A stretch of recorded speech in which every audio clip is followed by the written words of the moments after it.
Welcome back to Ravi creative journalist. EPFO की नई पहल, प्राइवेट कर्मचारियों को जल्द मिल सकती है 7,500 की ग्रांटेड मासिक पेंशन।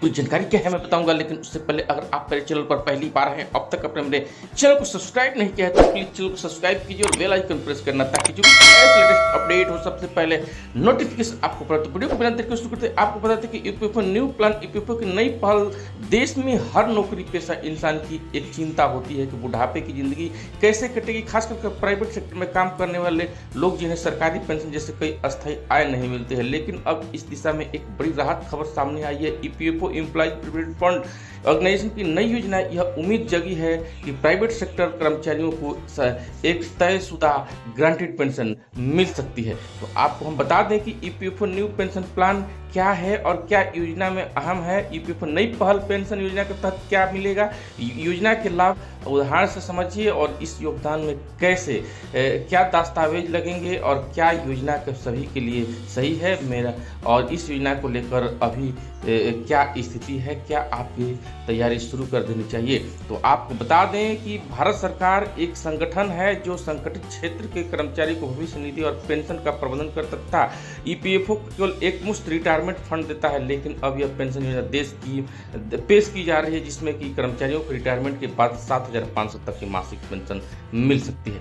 तो आपको बता दें कि यह योजना ईपीएस एम्प्लॉय पेंशन स्कीम के विस्तार के रूप में देखी जा रही है। प्राइवेट सेक्टर के उन कर्मचारियों को जो है लंबित किया गया है जो कि न्यूनतम वेतन पर काम करते हैं। योजना के मकसद है कि रिटायरमेंट के बाद भी जीवन सम्मान पूर्वक कट सके। आपको बता दें कि योजना के तहत क्या मिलेगा।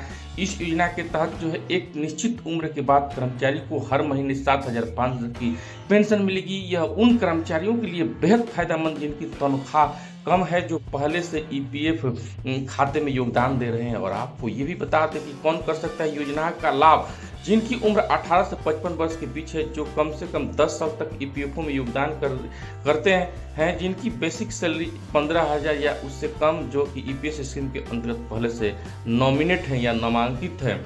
तो आपको बता दें कि योजना के लाभ, जिस स्कीम के कई फायदे हैं जो सीधे तौर पर आम आदमी को जिंदगी में सुधार ला सकता है। वित्तीय सुरक्षा, रिटायरमेंट के बाद निश्चित पेंशन, आर्थिक रूप से आत्मनिर्भरता मिलेगी, लंबे समय तक सुरक्षा या पेंशन जीवन भर के लिए होगी। सरकारी ग्रांटेड सरकार की ओर से यह राशि सुनिश्चित की जाएगी। आपको और बता दें कि जैसे कि रामलाल एक प्राइवेट फैक्ट्री में पिछले 20 वर्ष से काम कर रहे हैं, उनकी बेसिक सैलरी 12,000 है और वो ईपीएफ नियमित योगदान करते हैं। इस योजना के अंतर्गत अब रामलाल को रिटायरमेट के बाद 7,500 मासिक पेंशन मिलेगी, जिससे वो अपने खर्च आसानी से चला सकेंगे। आपको इस योगदान के सकल कर्मचारी भविष्य नियोक्ता दोनों ईपीएस योजना के योगदान कर सकते हैं और कर्मचारी की ओर से ईपीएफ की पूरी राशि जाती है, जबकि नियोक्ता का कुछ हिस्सा ईपीएस में जाता है। तो आपको बता दें कि कर्मचारी का 12% ईपीएफ में जाता है और नियोक्ता का 12%। उसके बाद जो है 8.33 ईपीएस प्लस 3.67 ईपीएफ में जाता है। सरकार अतिरिक्त उधर ईपीएस स्कीम में सहायता करता है। क्या क्या दस्तावेज चाहिए आपको बता दूं कि Aadhaar card, PAN card, bank account details और ईपीएफ यूएन नंबर, रोजगार का प्रमाण पत्र जैसे कंपनी को नियुक्ति पत्र। तो आपको यह योजना सभी के लिए सही है, हर किसी की जरूरत अलग होती है। यदि आपकी सैलरी अधिक या आपसे किसी प्राइवेट पेंशन स्कीम में निवेश कर रहे हैं तो यह स्कीम आपके लिए एक फायदेमंद हो सकती है, लेकिन छोटी वेतन वाले कर्मचारी के लिए योजना किसी वरदान से कम नहीं होगी।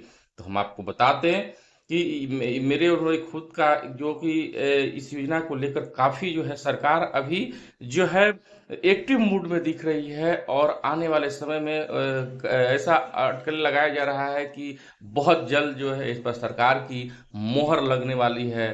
तो आपको अगर ये आपका इस विषय पे क्या राय है, कमेंट करके जरूर बताइएगा। जय हिंद, जय बिहार।